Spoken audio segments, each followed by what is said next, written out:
Hello friends, Sai Ram. मैं मंजू पाराशर अपने YouTube channel Sai विभव पाराशर में आपका स्वागत करती हूँ, अभिनंदन करती हूँ।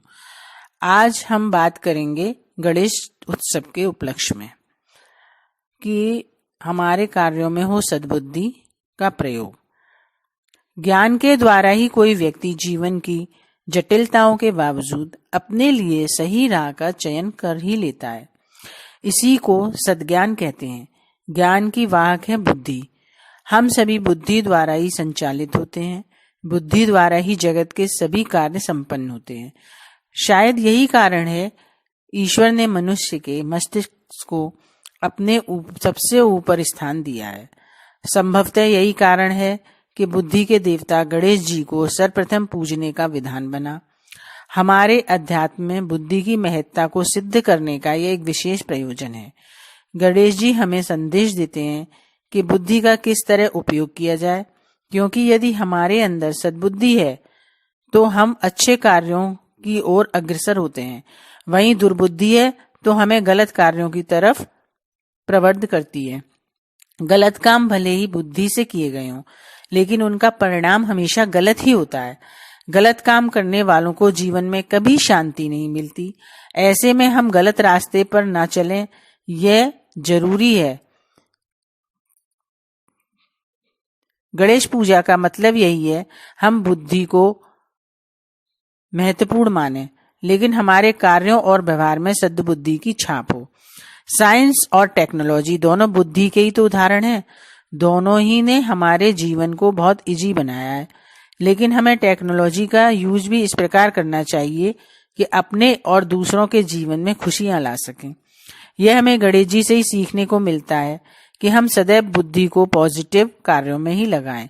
गणेश जी मंगलकर्ता, विघ्ननाशक अर्थात बुद्धि के सही प्रयोग से सारी बाधाएं दूर हो जाती हैं। श्री गणेश जी का स्वरूप अत्यंत प्रेरणा देने वाला है। इनका विशाल गजमुख बुद्धि की विशालता को दर्शाता है।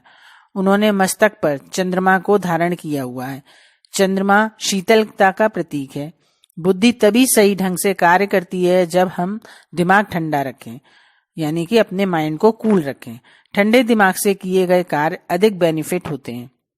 इसी तरह जब हम लाइफ में प्रॉब्लम्स आती हैं, हमारी लाइफ में प्रॉब्लम आती हैं, तब भी यदि हम कूल माइंड से यानी कि ठंडे दिमाग से उनका सॉल्यूशन निकालेंगे तो हम उन प्रॉब्लम्स को खत्म कर देंगे।